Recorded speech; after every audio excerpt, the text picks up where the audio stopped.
Bonjour à tous et bienvenue dans notre émission Où va le monde?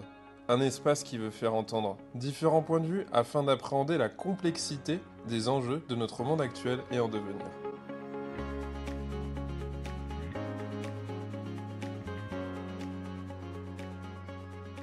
Frédéric Annette, bonjour. Bonjour. Alors aujourd'hui, vous nous recevez sur l'île de la Réunion dans la Chambre régionale de l'économie sociale et solidaire. Vous en êtes le président, donc je vais vous laisser tout de suite vous présenter à nos auditeurs. Donc Frédéric Annette, écoutez, je représente au sein de la Chambre le mouvement mutualiste, qui est à la tête de la Chambre depuis quelques temps. Je suis moi-même dans le bain de l'économie sociale depuis plus d'une vingtaine d'années. J'ai aussi commencé dans une vie antérieure à la CRES en tant que collaborateur. Ouais. Et donc j'ai appris, c'est vrai, durant toutes ces années sur le terrain, ce que c'était l'économie sociale, en accompagnant les acteurs, en mettant en place des dispositifs, en développant la promotion de l'économie sociale, puisqu'il faut garder à l'esprit qu'il y a une vingtaine d'années, c'était un peu comme développement durable, ça paraissait un petit peu marginal. Des mots peut-être abstraits, quoi. Voilà, des mots abstraits, très conceptuels. Et je me souviens de l'écosystème à l'époque qui m'interrogeait, qui me disait économie sociale et solidaire, mais on vous paye à plein temps pour ça? Ouais, c'est un hobby. Comment ça se fait? Et, oui, on était peut-être les rares salariés à être à plein temps pour le développement de l'économie sociale et solidaire. Alors aujourd'hui, ça a pris une autre dimension parce que dans les institutions et aussi dans les réseaux, aujourd'hui, le développement est porté par différents mouvements. Ouais. Mais c'est vrai qu'à l'époque, on était vraiment au balbutiement et c'était entre guillemets confidentiel.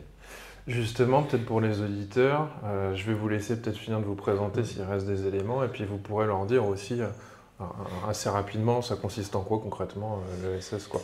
Alors, je travaille aussi aujourd'hui dans le domaine de l'économie sociale, dans une mutuelle aussi, la santé. Donc, du coup, c'est un domaine aussi que j'ai appris durant ces dernières années. Et puis, j'interviens aussi auprès des étudiants. J'interviens à la fac depuis plus d'une dizaine d'années sur l'économie sociale et solidaire et son environnement. Donc en gros, en quelques lignes, qui je suis, d'où je viens. Et puis, on va dire que l'économie sociale, elle est multifacette, multiforme, elle est mouvement. L'économie sociale, en fait, c'est des hommes et des femmes qui décident à un moment donné de se regrouper et de porter un projet. Et pour porter ce projet, ils choisissent en fait un certain nombre d'outils. Et il définit surtout une finalité qui se différencie un peu des entreprises traditionnelles. Cette finalité, comme on le dit, elle est sociale, donc ça inclut forcément une dimension un peu sociétale, répondre à des besoins. Donc, que ça serve à quelque chose. Que ça serve à quelque chose, c'est pour ça qu'on parle souvent d'utilité sociale, d'utilité sociétale. Donc répondre à ces besoins, ça veut dire que déjà dans la logique, on n'est pas dans une logique d'offre et on verra les gens qui consomment, qui vont prendre et qui vont acheter. Donc répondre à un besoin, ça veut dire qu'on a été en veille et que ce groupe de personnes au départ a une connaissance territoriale de leur environnement, des gens, et qu'ils décident de dire, il y a un besoin pour créer une crèche dans mon quartier. Il y a un besoin parce que mes jeunes sont en difficulté et je ne sais pas comment les aider. Il faut les insérer. Il y a mon environnement, en fait, les gens ne tiennent pas compte assez du respect de la forêt, du respect du lagon, donc il y a quelque chose à faire. Donc c'est du quotidien, plutôt que de se dire qu'est-ce qui rapporterait, par exemple, c'est on a besoin de quoi? Voilà. Concrètement, c'est répondre à un besoin et du coup, qu'est-ce qu'on utilise comme outil? L'économie sociale c'est le fruit de l'histoire aussi, s'est battue pour la reconnaissance d'un certain nombre d'outils pour que la société civile, entre guillemets, puisse entreprendre. Donc c'est pour ça qu'on retrouve aujourd'hui des statuts associatifs, coopératifs, mutualistes, fondations, et qui sont des statuts un peu historiques pour dire, dans ces statuts-là, on garantit le fait que, en termes de gouvernance, en termes de gestion, en termes de finalité, on se retrouve avec ces principes au départ qui étaient de porter un projet en commun et faire en sorte que les acteurs puissent réaliser un objet social défini ensemble dès le départ. Donc l'économie sociale, il y a le terme économie, donc on développe une économie. Aujourd'hui, on a différentes formes, hein. On a des économies qui sont, je dirais, soutenues publiquement. Il y a des économies qui sont hybrides, il y a un peu de social, il y a un peu d'économique pure. Et puis il y a ceux qui sont très économiques, comme les coopératives qui sont sur un marché et qui développent des prestations, une logique qu'on peut retrouver dans les entreprises classiques, mais toujours dans cette finalité sociale. Le solidaire symbolise un petit peu le collectif. Voilà, il faut être plusieurs. Donc en fait, c'est un mouvement, donc il faut souvent fédérer, rassembler, mobiliser, faire adhérer.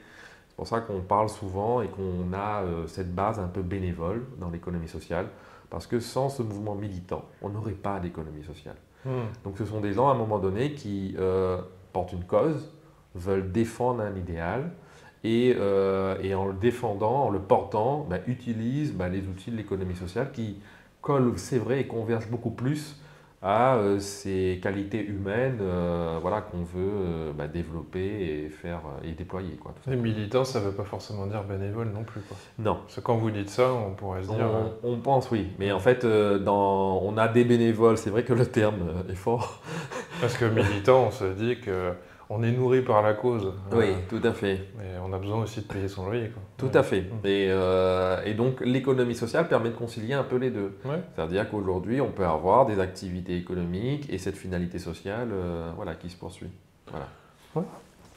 Alors, juste, peut-être pour vous, à l'ESS France, vous avez 18 chambres régionales ou territoriales. Ça fonctionne comment? J'imagine que ça doit être un exemple de bon fonctionnement par rapport à ce que vous voulez comme finalité à l'intérieur, à l'ESS. Comment ça se passe alors? Alors les CRES, c'est un mouvement déjà qui débute depuis les années 70 par des groupements d'acteurs et qui deviennent CRES autour des années 2000 à peu près, dans chaque région française. Et on a à l'intérieur des grandes familles historiques qu'on retrouve dans l'économie sociale. Donc on retrouve à l'origine, en fonction des territoires, des familles qui sont un peu plus prégnantes que d'autres. Bon, à La Réunion, en 1982, quand la CRES de La Réunion a été créée, on avait la famille mutualiste et la famille coopérative. Voilà. Historiquement, la famille associative a pris un développement un peu plus long par rapport au territoire hexagonal. Et ce qui explique que la famille associative a rejoint le mouvement aussi, en tout cas à La Réunion et à la CRES, dans les années 90-2000. Voilà. On appelle ça des familles, c'est marrant. Ouais. Et pour répondre à la question, comment c'est organisé, à l'intérieur de CRES, vous avez les grandes familles qui ont des collèges, entre guillemets. Et l'idée, c'est de transcender bien sûr sa famille. C'est-à-dire que bien sûr qu'on va défendre le mouvement coopératif, mutualiste et compagnie, mais après on défend l'ensemble. Voilà. Donc on défend l'ensemble qui est économie sociale et solidaire. Et ce qui n'est pas simple à comprendre, c'est que oui, on peut regarder tout ce qui fait converger, les principes, les valeurs, les finalités, mais aussi tout ce qui diverge. Donc il est évident qu'entre différentes familles, on a aussi des postures, des manières de voir la réalité qui sont différentes. Je prends rien que dans l'exemple de l'insertion, il y en a qui vont miser tout sur, par exemple, l'habitat, parce que l'habitat est un pilier de l'insertion. Il y en a d'autres, ça va être vraiment l'accompagnement socio-professionnel et miser sur la qualité de l'expertise et de l'organisation. Il y en a qui vont miser sur la notion de parcours. Donc donc c'est vraiment des visions différentes, mais au final, la finalité, elle est portée collectivement. Donc, et puis, ce qui n'est pas simple aussi, c'est de se dire comment ça se fait qu'une coopérative qui peut avoir 2000, 3000 salariés, qui est à l'international, qu'est-ce qu'elle a comme lien et comme principe commun avec une association dans un quartier qui n'a même pas de quoi avoir quelques cotisations et payer des petites actions de proximité. Qu'est-ce qui les rejoint? Et en réalité, c'est que en fait, les principes communs qu'on a dans la loi, mais cette loi-là, c'est le fruit aussi de combats. Il y en a qui sont morts aussi quand on regarde l'histoire pour que le statut associatif, coopératif, mutualiste soit reconnu dans l'État français. Et donc, il ne faut pas oublier que ça vient du terrain. Donc, ce n'est pas juste des outils juridiques qui à un moment donné s'impose à tout le monde et on a des critiques aujourd'hui en disant que statut n'est pas vertu. Mais en fait, on est tous d'accord qu'en fait, derrière, c'est de l'humain, il y a de l'éthique, et que, comme toute éthique, est-ce qu'on est des exemples?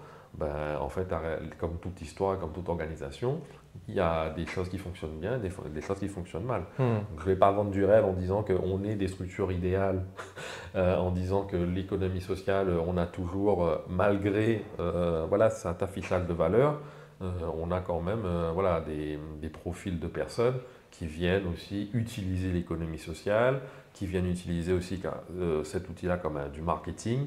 Donc ça peut utiliser, on l'utilise dans le développement durable, on l'utilise, voilà. Donc il y a quand même des dérives aussi. Donc on a vu aussi des CRES à un moment donné en difficulté aussi. D'accord. Voilà. Et après, comme toute structure, c'est une organisation qui porte aussi et qui incarne en fait tout le mouvement.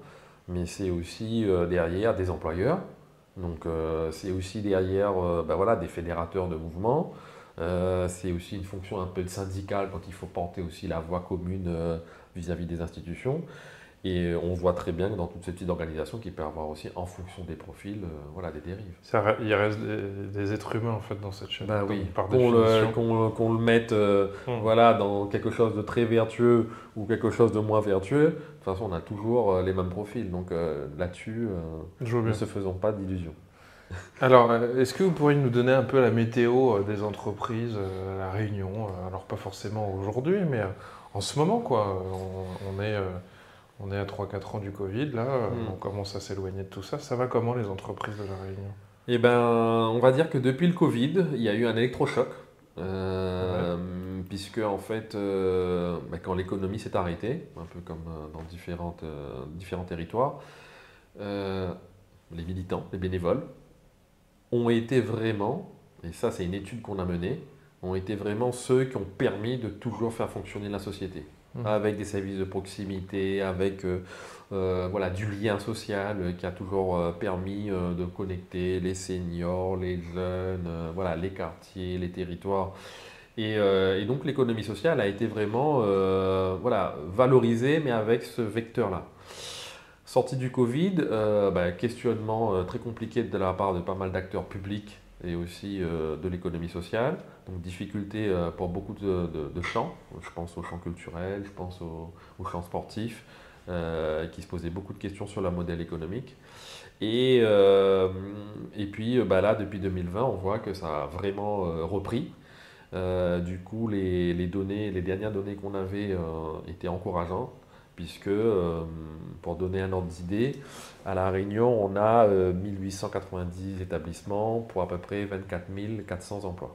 D'accord. Donc ça représente 15% de l'économie privée, de l'emploi privé. Ouais, je vois. Donc ce qui est intéressant, c'est qu'on est toujours dans une dynamique de croissance. Donc là, on est en train d'étudier les dernières données de l'Observatoire national de l'économie sociale et solidaire. Et là, les premières tendances observées laissent entendre qu'il y a eu encore de la croissance par rapport aussi bien en termes d'établissement que d'emploi. Donc l'économie sociale va plutôt bien, même s'il y a des difficultés structurelles qui restent, je dirais, voilà, à actionner, à peaufiner, à corriger. Nous, on a à La Réunion organisé pour la première fois depuis la loi de 2014 le premier schéma rencontre régionale, les premières conférences régionales a eu lieu fin d'année dernière. D'accord. On était en retard parce que les autres territoires avaient vraiment pris de l'avance là-dessus. Je n'osais pas vous le dire, je me demandais, ouais. Voilà, et en fait, pour des circonstances à la fois politiques et opérationnelles et liens avec les acteurs du territoire, ça s'est fait que l'année dernière.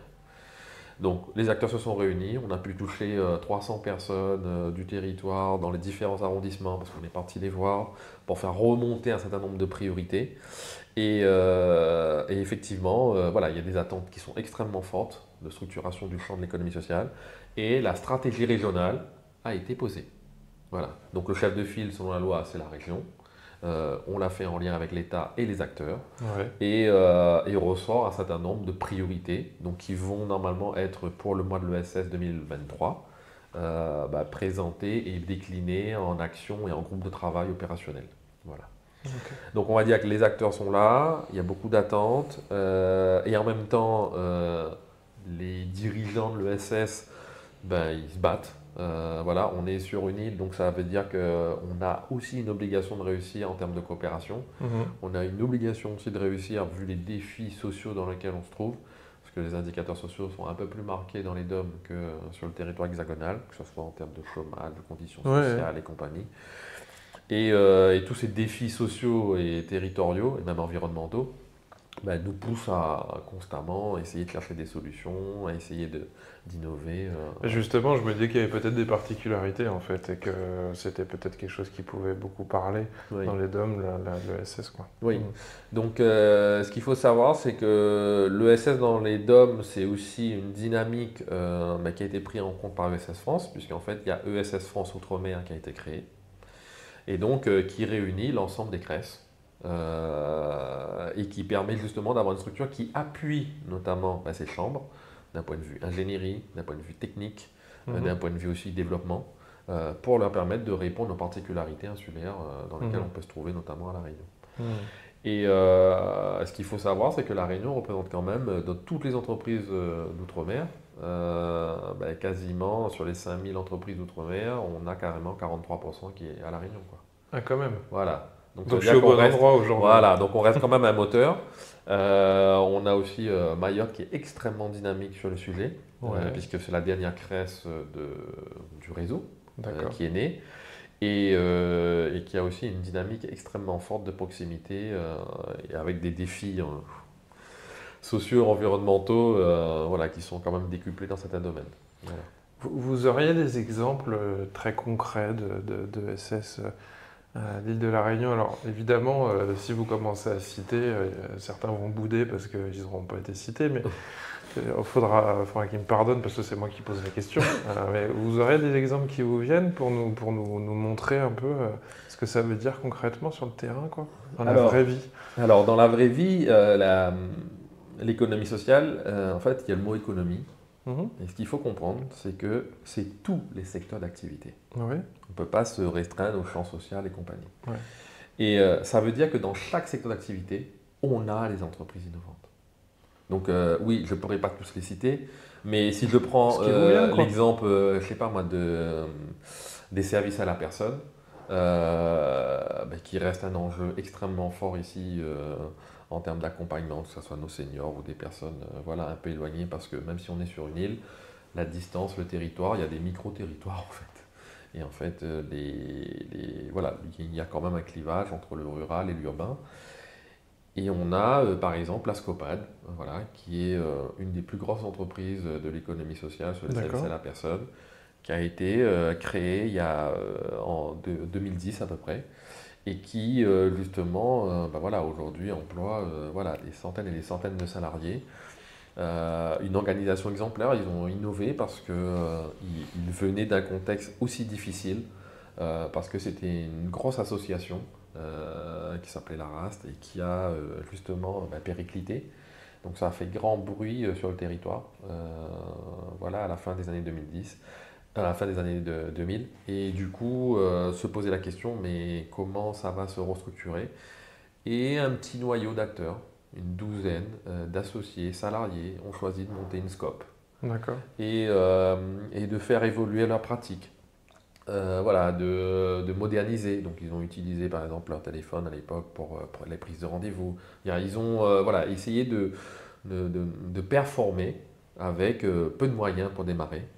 Et aujourd'hui, ils sont des centaines et des centaines de salariés sur toute l'île, avec des organisations par secteur. Donc c'est une entreprise qui est aujourd'hui connue, reconnue, et qui contribue aussi à l'évolution de son champ, puisque dans toutes les différentes instances sur l'économie sociale, ils sont très, très volontaires. Donc ce qu'il faut avoir à l'esprit, par exemple en termes d'innovation, c'est que historiquement, ces services à la personne, si on parle que de ce champ-là, on avait des associations. Ça fait des décennies que les associations travaillent le terrain. Et puis, la loi Borloo est arrivée et on a eu des entreprises privées classiques qui se sont positionnées et qui ont voulu aussi bénéficier de la réduction fiscale et tout. Et on s'est rendu compte que l'économie sociale s'est réinventée.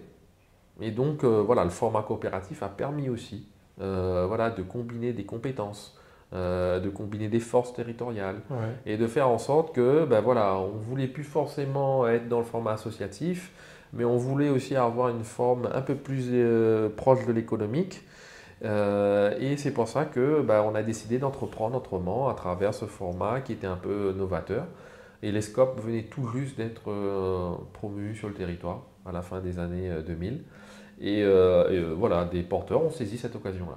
Donc c'était pas simple, mais ils ont réussi, même en termes de financement et tout, à mobiliser des financements nationaux et locaux dans leur schéma. Donc voilà, par exemple. Si vous Euh, en avez un autre ou deux. un autre exemple bah, qui était aussi intéressant, c'était sur la filière traitement des déchets et des vêtements textiles. Ouais, Donc il n'y avait rien sur le territoire. d'accord. On avait bien sûr un certain nombre d'acteurs comme, comme les réseaux Emmaüs et compagnie qui voilà, ont mis en place des petites boutiques recyclées et compagnie. Il y avait une vraie filière de traitement vu le nombre de vêtements et de commerce de vêtements et Ouais. d'importation qu'on a sur l'île, se poser la question de bah, qu'est-ce qu'on en fait quoi? Parce qu'en fait, on voit beaucoup rentrer, mais on ne voit jamais sortir. Et du coup, des porteurs ont réfléchi aussi à bah, comment créer une filière. Et donc, ils ont innové aussi, ils ont imaginé des bornes de collecte D'accord. disposées sur tout le territoire, dans des lieux de passage, de vie, des parkings, des grandes surfaces et compagnie, pour justement collecter, avec des rotations sur toute l'île, tous les vêtements. Et Alors, au début, c'est c'était des depuis quand, ça, à vêtements. peu près? Bah là, ça doit faire plus de 5 ans maintenant. D'accord. Donc ça a commencé tout petit bien sûr parce que Ouais. ils ont imaginé leur borne avec voilà une petite touche créole et tout derrière, voilà un peu aménagé local et mais solide parce que ben voilà il y en a aussi il y a du vandalisme aussi sur ce type de truc. Ouais. Ça paraissait détonnant au départ mais aujourd'hui c'est des tonnes et des tonnes de vêtements. Ouais. Voilà et donc ils ont voulu créer aussi joindre l'utile à l'agréable, c'est-à-dire une entreprise d'insertion qui permettent aux gens aussi bah, de travailler et de s'insérer. Et donc, ils ont loué à Cambé un grand hangar. Il faut pouvoir gérer cette Et donc, quantité, ils parce que ont... vous dites des tonnes et des Ah tonnes, ouais, mais mais on peut c'est se quand je dis des tonnes et retrouver des tonnes, submergé, en c'est fait. clair, c'est clair. Et donc, du coup, ils ont Et créé ils arrivent à aussi... gérer tout ça? Voilà, et Ouais. donc, du coup, ils ont diversifié. Donc, ils font de la vente au kilo. Il y a aussi, pour les entreprises, des chiffons. Franchement, voilà, ils D'accord. ont réfléchi constamment et en permanence pour imaginer des filières d'écoulement.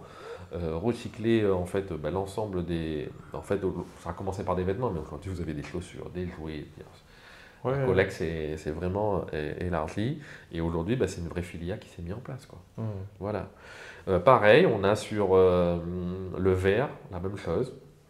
Donc nous on a mis en place aussi, on a un peu innové nous-mêmes Grèce, c'est-à-dire qu'on a imaginé avec l'association WebCup la première organisation du Startup Weekend spécial économie sociale et solidaire. D'accord. Donc l'idée c'était de mettre en place un événement permettant justement en un week-end à des porteurs qui n'avaient qu'une idée Mhm. le vendredi de sortir le dimanche après-midi avec une idée sur l'économie sociale et solidaire D'accord. et un projet Qui se qui se concrétise? concrétise. Voilà. D'accord.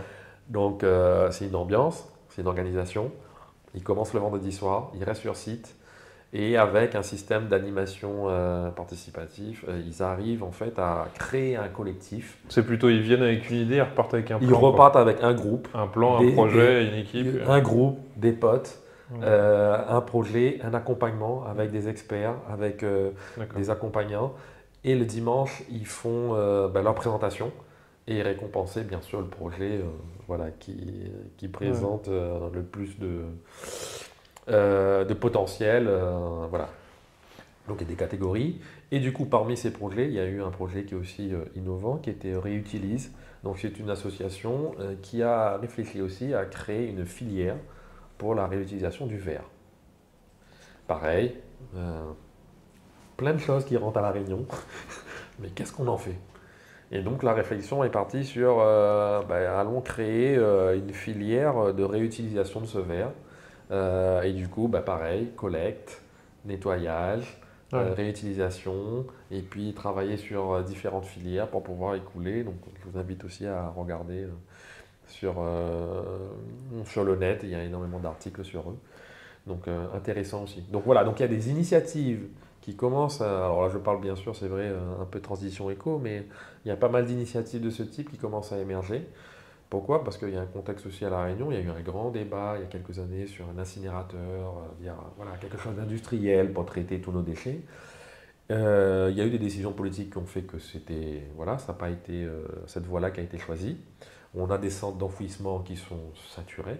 Ouais. Et du coup, aujourd'hui, il y a des solutions à trouver pour valoriser, traiter ces déchets. Et du coup, l'économie sociale, on voit qu'elle a pris aussi un peu sa place dans cette dimension-là.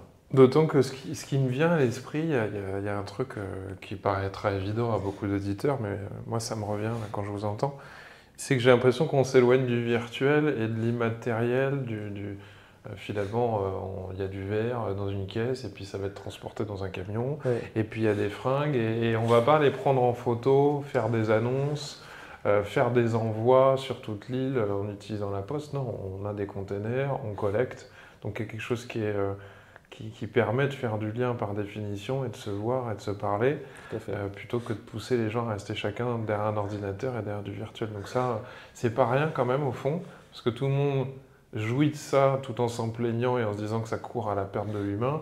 Là au moins très concrètement, on est amené à se reparler, à se serrer la main, à se dire bonjour et à apporter des choses. Donc Tout à ça me parle. Tout à fait. Et alors, c'est une réponse aussi parce qu'en fait, les pratiques de solidarité, on en connaît les vertus, mais dans le contexte, dans le monde virtuel dans lequel on vit, et digitalisé à tous les niveaux, Ouais. on se rend compte que les connexions sont importantes. Ça permet quand même voilà, d'apporter un certain nombre de réponses et je vois très bien toutes les solutions dans les concours où que ce soit des étudiants ou des porteurs de projets qui essayent de créer le lien avec leurs parents, leurs grands-parents en étant à distance et qui réfléchissent à plein de solutions simplifiées pour permettre de garder ce lien. Donc le digital peut être un outil, mais utilisé à bon escient, mais ça ne remplacera jamais aussi cette dimension un petit peu connexion humaine directe. Exactement. Donc il y a un équilibre à trouver. Bah, comme quand moi je vous contacte en ligne, que je vous vois ici, et parfois ce qu'on peut me dire, c'est, pour la petite anecdote, ah, bah, on peut faire l'interview à distance par téléphone. Bah, je préfère voir les gens parce que ça va pas du tout être la même chose. On en est fait. d'accord. Et c'est pas les plus jeunes qui me disent ça. Hein. C'est ça qui est drôle quand même. Et puis je comprends, mais c'est pas mon truc, quoi. Voilà. Donc il y a la question du lien. Par contre, il y a une question que je me posais, qui va peut-être vous paraître bête parce que moi je me suis pas représenté à quoi ça ressemblait.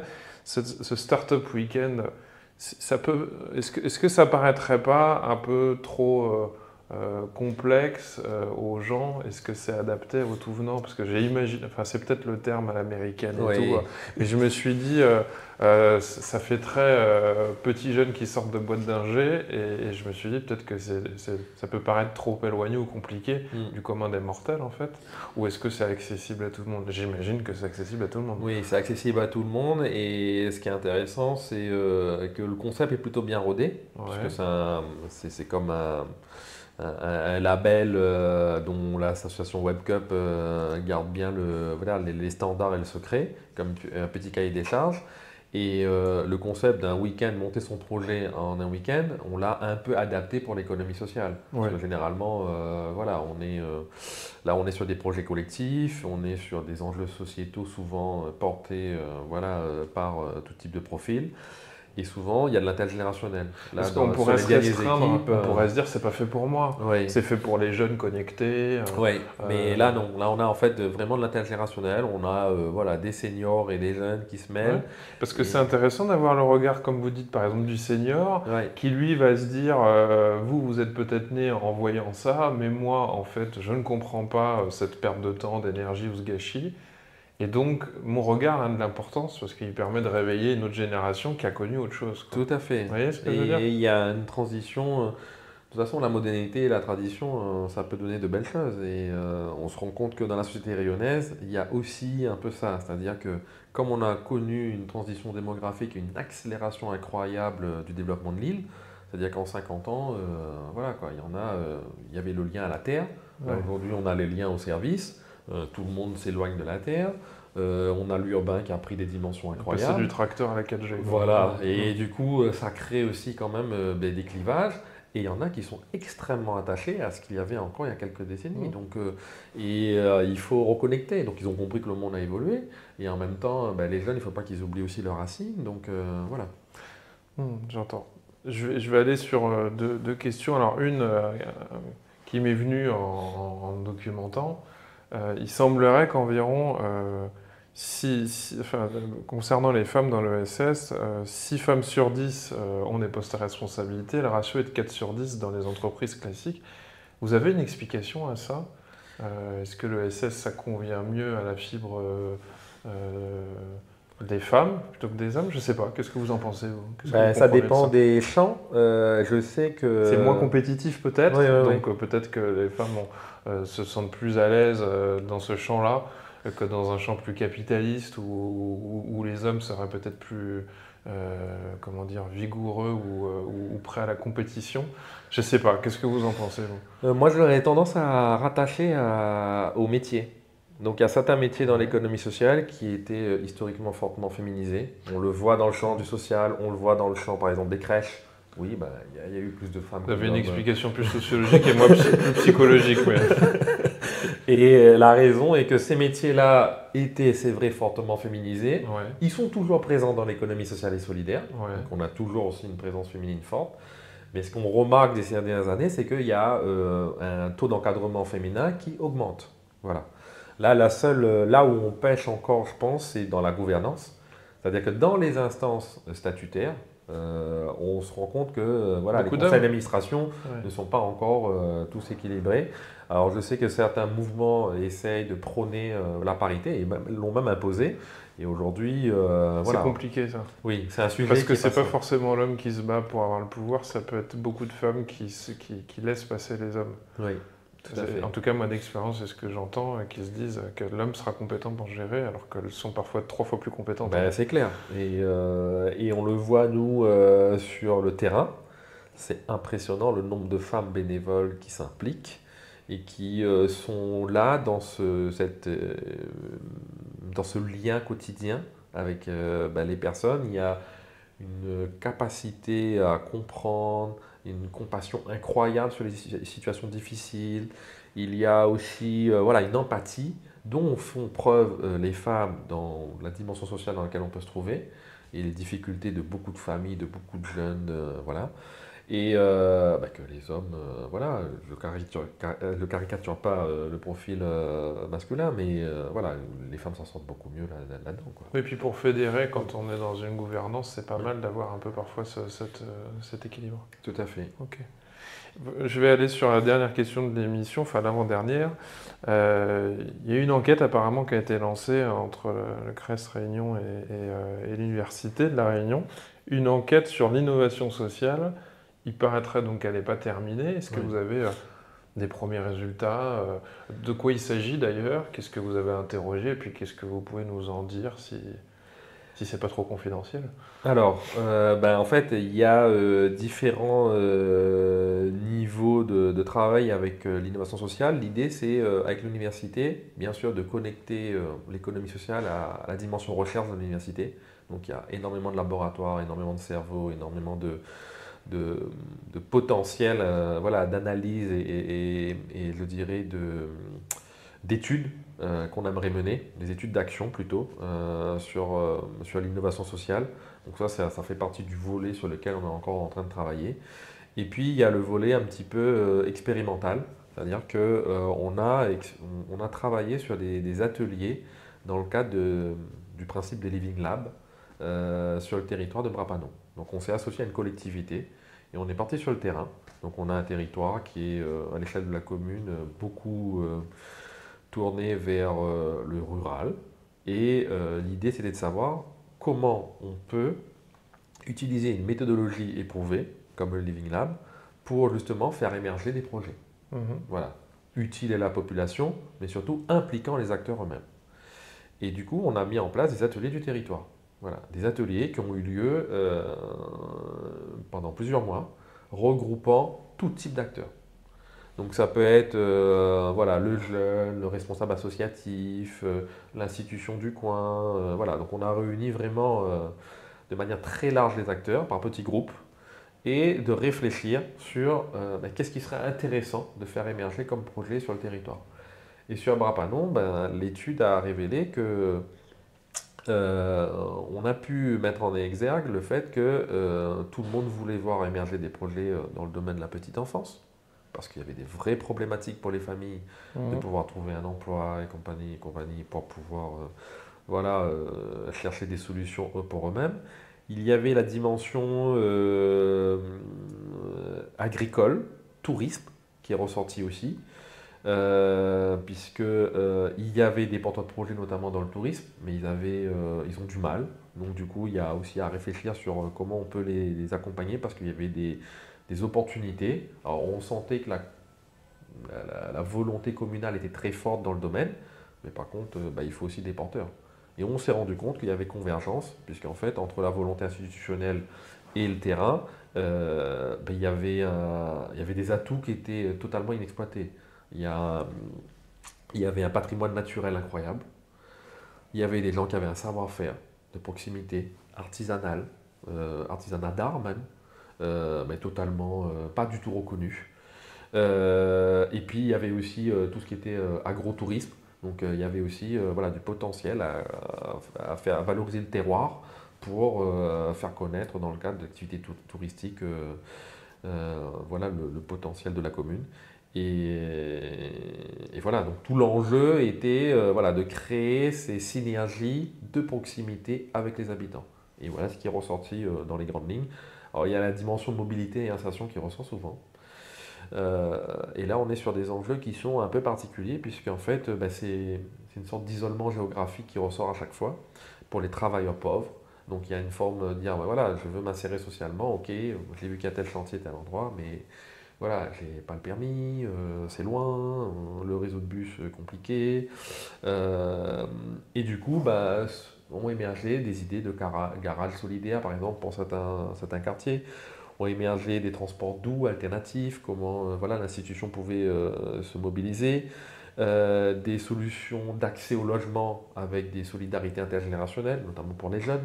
Donc il y a eu vraiment l'émergence de pas mal d'idées qui permettaient de mieux, je dirais, aligner aussi les politiques publiques. Parce qu'en fait, parfois, il y a des visions, mais elles ne collent pas forcément à la réalité des habitants, quoi. J'entends bien. On va aller sur la dernière question, Frédéric Annette. J'aimerais savoir, selon vous, où va le monde? Vous devez répondre à cette question. Oui, cette question, elle est profonde et il faudrait des heures pour y répondre. Surtout dans le contexte dans lequel on fait cette interview, il est évident qu'on se pose à chaque fois la question de comment la société va évoluer.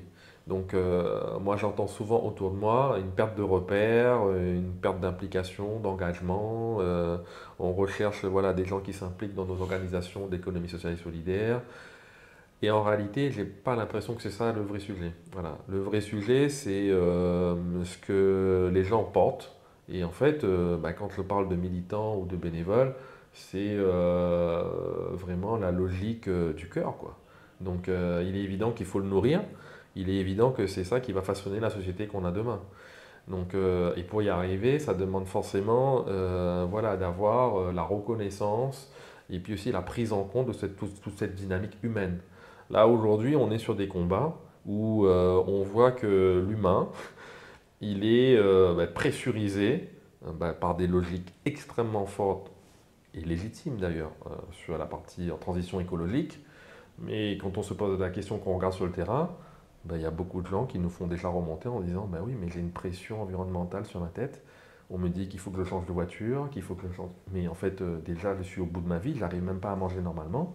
Et on me dit qu'il faut que j'engage des choses et il y a une pression sociale. C'est une réalité. Donc je ne sais pas si une transition écologique doit amener à sacrifier une génération pour tout le monde. Donc ça, c'est un vrai sujet parce que les gens n'ont qu'une vie. Et vu la situation des plus modestes, se pose la question de cette transition, comment on va l'organiser, en tout cas l'accompagner. Parce qu'en fait, il y a beaucoup de personnes qui sont perdues aussi dans cette société qui avance très vite. Donc si on n'accompagne pas aussi notre société et la population, en tout cas les plus démunis, ceux qui vivent déjà dans la fracture, dans cette dynamique-là, il est évident qu'on va droit dans le mur. La deuxième chose, c'est comment on crée l'alignement aussi avec la dimension stratégique qui répond à des enjeux économiques, politiques, géopolitiques, et ces acteurs intermédiaires de terrain qui ne sont pas forcément aussi dans les corps intermédiaires bien structurés, bien outillés, bien financés, et le territoire, la population, les gens qui vivent aussi tout ça en disant mais voilà, où on va. Donc j'aurais tendance à dire, voilà, il faut un alignement quand même sur les qualités humaines pour pouvoir avancer, quoi.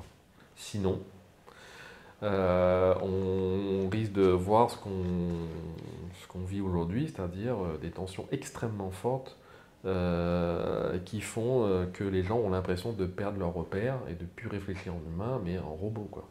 Aujourd'hui, quand même, pour aller sur Internet, on nous demande quand même, c'est un robot qui nous demande si on est humain. Frédéric Annette, je vous remercie en tout cas. J'ai trouvé que la dernière image était très intéressante. Merci beaucoup, merci d'avoir répondu à toutes nos questions. Merci à vous aussi.